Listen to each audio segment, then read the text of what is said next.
17 मार्च 2023 प्रातः मुरली। ओम शांति। बाप दादा मधुबन। मीठे बच्चे बाप समान रहमदिल बन हर एक को जियदान देना है, ऐसा प्रबंध करना है जो बहुत मनुष्यों का सौभाग्य बने। प्रश्न: इस समय दुनिया में हर एक मनुष्य गरीब है, इसलिए उन्हें कौन सी सहूलियत तुम्हें देनी है?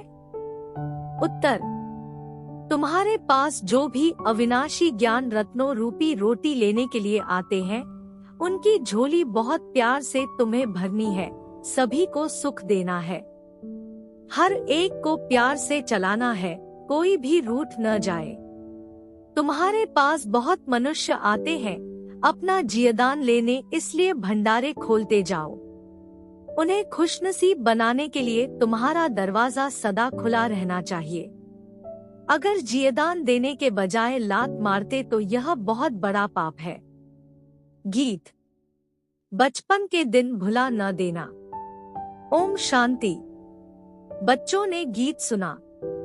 बेहद का बाप परमात्मा शिव ब्रह्मा तन से बैठ समझाते हैं कि बच्चे तुम माता पिता के बने हो, यह बचपन भुला नहीं देना। वह लौकिक बचपन तो कभी भुलाया नहीं जाता है। घर में माँ बाप के साथ बच्चे रहते हैं, माता पिता को जानते बड़े होते जाते हैं, माँ बाप के ऑक्यूपेशन आदि का उनको मालूम होता जाता है। अब यहाँ तुम बने हो निराकार बाप के बच्चे। बाप है भंडारी, अविनाशी ज्ञान रत्नों का दान देते रहते हैं। तुम अविनाशी ज्ञान रत्नों से अपनी झोली भरते हो भविष्य 21 जन्मों के लिए। अगर माता पिता को भूल गए तो झोली फिर खाली हो जाएगी। तुम बच्चे यहाँ अपना जीवन ऊंच बना रहे हो, बड़ा भारी वर्षा ले रहे हो। यहाँ तुम बाप के पास आते हो बहुत मालामाल बनने, गरीब से साहूकार बनने। गरीब तो सब हैं। गरीब आते हैं अपनी आजीविका बनाने अथवा 21 जन्मों के लिए अपना अधिकार अर्थात वर्षा लेने लिए। तो उन्हों को अविनाशी ज्ञान खजाना लेने लिए तुम बच्चों को हर प्रकार की सहूलियत देनी है, क्योंकि यह खजाना और कहां से तो मिल नहीं सकता। सभी को सुख देना है, हर एक को प्यार से चलाना है, जो कोई रूठ न जाए। और अविनाशी ज्ञान रत्नों रूपी रोटी लेने आते हैं तो उन्हों की झोली भरनी है, लात नहीं लगानी है। बाप के पास बच्चे आते ही हैं भंडारा भरपूर करने। गरीबों को दान मिलता है तो कितने खुश होते हैं। कोई मनहूस होते हैं, वह तो गरीबों को लात मार देते। जो धर्मात्मा रहमदिल होते हैं, वह बुलाकर भी कुछ न कुछ दे देते हैं। तुम बच्चे जानते हो इस समय दुनिया में सब गरीब हैं। भला स्थूल धन है, परंतु वह भी सब कंगाल बन जाने वाले हैं। पैसा सबका मिट्टी में मिल जाना है। उस धन का नशा होने कारण यह ज्ञान रत्नों का खजाना लेना उन्हों के लिए बड़ा कठिन है। बाप तो है ही गरीब निवास। जो भी बच्चे बनते हैं फिर सगे व लगे आते हैं बाप से अपना ऊंच जीवन बनाने, 21 जन्मों के लिए गरीब से साहूकार बनने। सतयुग में तो बहुत साहूकार रहते हैं। भला नंबरवार गरीब भी होते हैं, परंतु ऐसे गरीब नहीं होते जो झोपड़ियों में रहना पड़े। यहाँ तो कितना गंद में रहते हैं, वहाँ ऐसी बात नहीं। तो जहाँ तुम्हारे सेंटर्स हैं, ब्रह्मा कुमार कुमारियाँ हैं, उन्हों के पास बहुत मनुष्य आते हैं अपना जियदान लेने लिए। तुम बच्चे भंडारे खोलते जाओ जियदान देने लिए। यह कितना पुण्य होता है। अगर भंडारा खोलकर फिर बंद कर दे तो बताओ इतने सबका हाल क्या होगा। दुखी होंगे। हम जानते हैं बेचारे बहुत दुखी कंगाल हैं। यहाँ आकर खुशनसीब बनते हैं। उनके लिए सदैव दरवाजा खुला रहना चाहिए। भविष्य 21 जन्मों का वर्षा मिलता है। सदा सुखी बनते हैं तो कितना दान देना चाहिए। शिव बाबा जो तुमको अविनाशी ज्ञान रत्न देते हैं, वह फिर औरों को देना है। राजधानी स्थापन हो रही है ना। लक्ष्मी नारायण का राज्य था, अब नहीं है, फिर हिस्ट्री रिपीट होगी। तो बाप राजयोग सिखलाते हैं, तुमको फिर औरों को सिखाना है। ऐसा प्रबंध करना चाहिए जहाँ बहुत मनुष्य आकर अपना सौभाग्य बनाएं। सबको जियदान देना है। अगर जियदान देने से लात मारेंगे तो बहुत पाप चढ़ जाएगा। बहुत बहुत प्यार से समझाना है। माया ऐसी है जो एकदम बेहोश कर देती है। ट्रेटर बनते हैं तो पहले से भी बदतर हो जाते हैं। हर एक सेना में ट्रेटर बनते हैं। कितनी जासूसी करते हैं। अपनी तो लड़ाई है ही माया के साथ। जो बच्चे बनकर फिर माया तफ चले जाते हैं तो ट्रेटर बन जाते हैं। बहुतों को दुखी करते हैं। कितनी अबलाएं, कन्याएं बेचारी कैद हो जाती है। अपना ज्ञान है जबरदस्त। माँ बाप का वर्षा विष पीना पिलाना बंद हो जाता है। यह बहुत बुरा धंधा है, इसलिए बीती सो बीती। आधा कल्प तो सब पतित बनते आए हैं। अब बाप कहते हैं, बच्चे इनसे तुम्हारी बहुत बुरी गति हुई है। अब इस धंधे को बंद करो। यह पतित दुनिया है। इसे कोई 16 कला संपूर्ण निर्विकारी दुनिया तो नहीं कहेंगे। संपूर्ण निर्विकारी थे सूर्यवंशी। राम सीता को भी चंद्रवंशी क्षत्रिय कहेंगे। मनुष्य तो उन्हों को भी भगवान समझ लेते हैं। तुम बच्चे जानते हो सूर्यवंशी और चंद्रवंशी में रात दिन का फर्क है। वह 16 कला संपूर्ण नई दुनिया के मालिक, वह 14 कला संपूर्ण 2 कला कम हो जाती है। दुनिया कुछ पुरानी हो जाती है। सूर्यवंशी का नाम बाला है। बच्चे कहते भी हैं, बाबा हम तो सूर्यवंशी बनेंगे। 2 कला कम भी क्यों हो। स्कूल में अगर कोई नापास होते हैं तो माँ बाप का भी नाम बदनाम करते हैं। पास होते हैं तो खुश होते हैं। नापास होते तो दिल घबराती है। कोई कोई तो डूब मरते हैं। जो फुल पास होते हैं वह सूर्यवंशी लक्ष्मी नारायण के घराने में जाते हैं। कल पहले भी ऐसे हुआ था। बरोबर इस समय बाप आकर पहले ब्राह्मण कुल स्थापन कर उनको बैठ पढ़ाते हैं, जो फिर सूर्यवंशी चंद्रवंशी बनते हैं। इसमें पढ़ना और पढ़ाना है, नहीं तो पढ़े हुए के आगे फिर भरी ढोएंगे। यहाँ तुम्हारे सामने एम ऑब्जेक्ट है। यहाँ अंधश्रद्धा हो नहीं सकती। समझाया जाता है, हम पाठशाला में पढ़ते हैं मनुष्य से देवता बनने। साक्षात्कार भी किया है, तब तो कहते हैं हम लक्ष्मी नारायण बनेंगे। सो ऐसे थोड़े ही बनेंगे, सिवाय बाप के कोई बना न सके। वह गीता सुनाने वाले भी कोई ऐसे नहीं कहेंगे कि हम राजाओं का राजा बनाते हैं। मन मना भव, मेरे बच्चे बनो। वह तो प्रजापिता ब्रह्मा और जगदम्बा ही कह सकते हैं। अपने को कोई प्रजापिता ब्रह्मा भी कह न सके। कितना भी झूठा वेश बनावे परंतु यह बातें समझा न सके। यह तो शिव बाबा ही समझाते हैं। मनुष्य थोड़े ही कहेंगे मन मना भव, वो चक्र का राज थोड़े ही समझाएंगे कि कल्प कितने वर्ष का होता है, चक्र कैसे फिरता है, कोई नहीं जानते।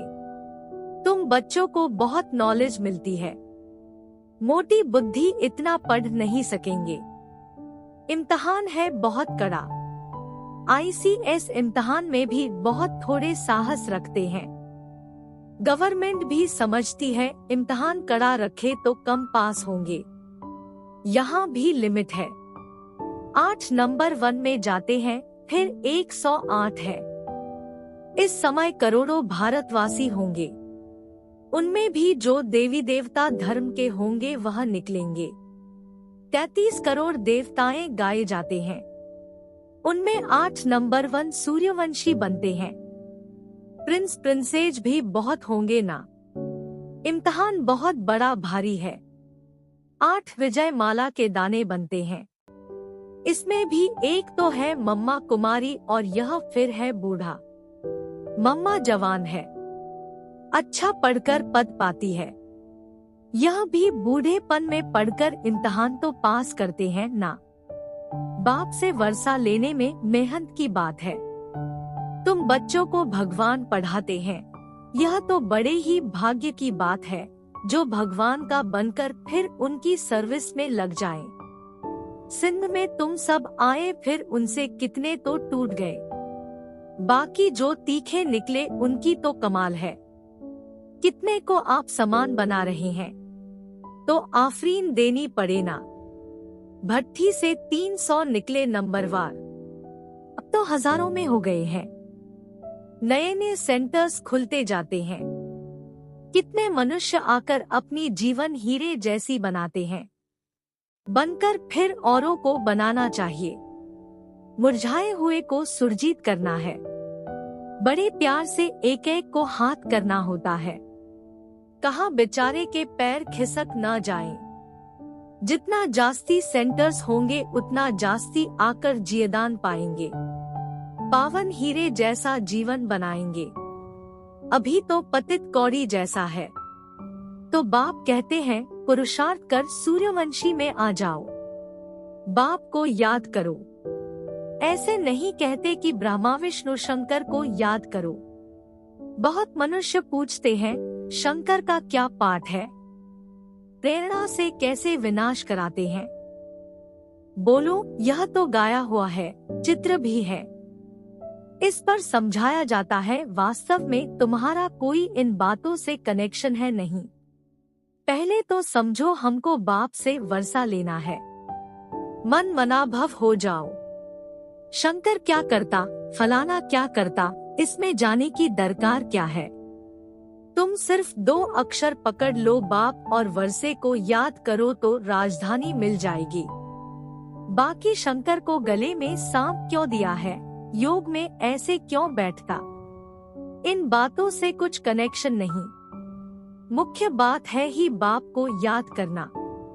बाकी ऐसे ऐसे तो ढेर प्रश्न उठाएंगे, इससे तुम्हारा क्या फायदा। तुम सब बातें भूल जाओ। बाप कहते हैं मुझे याद करो तो विकर्म विनाश होंगे। हम बाप का संदेश देते हैं, याद नहीं करेंगे तो विकर्माजीत नहीं बनेंगे, फिर ज्ञान की धारणा कैसे होगी। उल्टे सुलटे प्रश्न कोई पूछे तो बोलो पहले नॉलेज तो समझो। अपने को आत्मा समझ बाप को याद करो, बाकी सब बातें छोड़ दो। आगे चल समझते जाएंगे। वर्षा लेने की हिम्मत दिखाओ। हम बाप का संदेश देते हैं, फिर करो न करो तुम्हारी मर्जी। बाप के पास पवित्र बन जाएंगे तो फिर नई पावन दुनिया में ऊंच पद दिलाएंगे।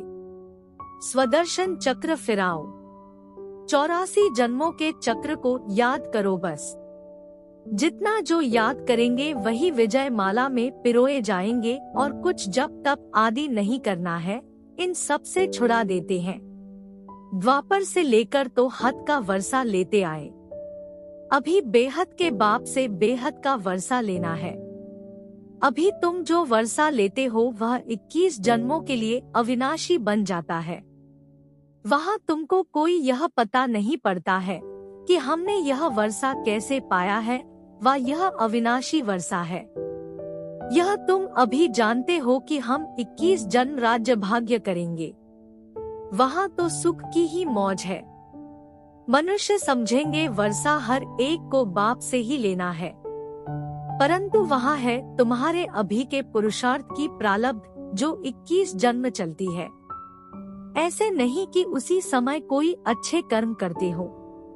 यहाँ तो ऐसे अच्छे कर्म सीखते हो, जन्म बाई जन्म फिर तुम राजाई में आएंगे। बाप फरमान करते हैं, एक तो पवित्र बनो और मुझे याद करो, परंतु माया भुला देती है। सृष्टि का चक्र कैसे फिरता है वह याद करने से हम चक्रवर्ती राजा रानी बनते हैं। कितनी सहज बात है। कन्याओं के लिए तो सबसे सहज है। अधर कुमारियों को फिर सीधी उतरने में मेहनत लगती है। जहाँ तहाँ से कुमारियाँ जास्ती निकलती हैं। इस समय शादी करना तो पूरी बर्बादी है। यहाँ शिव साजन के साथ सगाई करने से पूरी आबादी हो जाएगी स्वर्ग में। तुम अभी गॉड फादरली सर्विस पर हो, इससे उजूरा क्या मिलेगा? तुम विश्व का मालिक बनेंगे। यह है सच्ची कमाई। तुम ब्राह्मण हाथ भरतू कर जाएंगे। यह तुम्हारी सच्ची कमाई है। बाकी सबकी है झूठी कमाई, तो हाथ खाली ही जाएंगे। अच्छा, मीठे मीठे सिकीलधे। देखो सिकीलधे अक्षर का अर्थ कितना अच्छा है, ऐसे और कोई कह न सके। बहुत सिक से मिलते हैं। आत्मा परमात्मा अलग रहे बहुकाल। तुम 5000 वर्ष बाद फिर आकर मिले हो, इनको कहते हैं बेहद के सिकीलधे बच्चे। बरोबर अब कल्प के संगम पर बाप से आकर मिले हो, फिर भिन्न नाम रूप में मिलेंगे। जिन्होंने कल्प पहले यह पढ़ा था उन्हों को ही बाबा पढ़ाएंगे, फिर कल्पकल्प पढ़ते रहेंगे। अच्छा, मीठे मीठे सिकीलधे स्वदर्शन चक्रधारी बच्चों प्रति बाप दादा का याद प्यार और गुड मॉर्निंग। रूहानी बाप की रूहानी बच्चों को नमस्ते। धारणा के लिए मुख्य सार। 1. मुरझाए हुए को सुरजीत बनाना है। प्यार से एक एक को संभालना है। किसी भी कारण से किसी के पैर खिसकने न पाए, यह ध्यान रखना है। 2. पावन दुनिया में ऊंच पद के लिए दूसरे सब प्रश्नों को छोड़ बाप और वर्षे को याद करना है। स्वदर्शन चक्र फिराना है। बहुतों को जियदान देने की सेवा करनी है। वरदान। बिंदु की मात्रा के महत्व को जान, बीती को बिंदी लगाने वाले सहजयोगी भव। सबसे सरल मात्रा बिंदी है। बापदादा सिर्फ बिंदी का हिसाब बताते हैं। स्वयं भी बिंदु रूप बनो, याद भी बिंदु को करो और ड्रामा के हर दृश्य को जानने करने के बाद बिंदु की मात्रा लगा दो। इस बिंदु की मात्रा के महत्व को जान, बीती को बिंदी लगा दो, बिंदु बन जाओ तो सहजयोगी बन जाएंगे। वैसे भी अब बिंदी बन घर जाना है। घर में सब बिंदु रूप में रहते, जहां संकल्प, कर्म, संस्कार सब मर्ज है। स्लोगन। कर्मयोगी बन कर्म करते भी उपराम स्थिति में रहना, अर्थात उड़ता पंछी बनना। कृपया आज की मुरली पर लाइक, कमेंट और चैनल को सब्सक्राइब